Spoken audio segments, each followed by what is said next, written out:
মঙ্গলবার দিন করুন লবঙ্গের এই প্রতিকার, রাতারাতি আপনার ভাগ্য উজ্জ্বল হয়ে যাবে। যদি বাড়িতে আর্থিক সংকট বা মানসিক সংকট লেগে থাকে, বা এমন কোনো কাজ যেটার জন্য আপনি অনেকদিন ধরে অপেক্ষা করে আছেন কিন্তু সঠিক সুযোগের অভাবে কাজ সম্পন্ন হচ্ছে না, তাহলে আপনি এই ছোট্ট প্রতিকারটি করে দেখতে পারেন।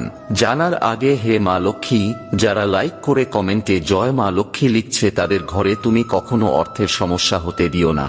মঙ্গলবার দিন সূর্য অস্ত যাওয়ার পর একটি ছোট পাত্রে 3টি লবঙ্গ, একটি সবুজ এলাচ এবং একটি কর্পূর নিয়ে সেগুলোকে পুড়িয়ে ফেলুন। যখন সেগুলি পুড়ে ছাই হয়ে যাবে তখন চোখ বন্ধ করে ওম মহালক্ষ্মী নমঃ এই মন্ত্রটির জপ করতে করতে সেই ছাই দিয়ে নিজের তিলক করুন এবং কিছুটা আপনার বাড়ির চৌকাঠে আর বাকিটা কোনো গাছের গোড়ায় ঢেলে দিন। এই প্রতিকারটি আপনি 7টি মঙ্গলবার করে দেখুন, আপনার সমস্ত রুখে যাওয়া কাজকর্ম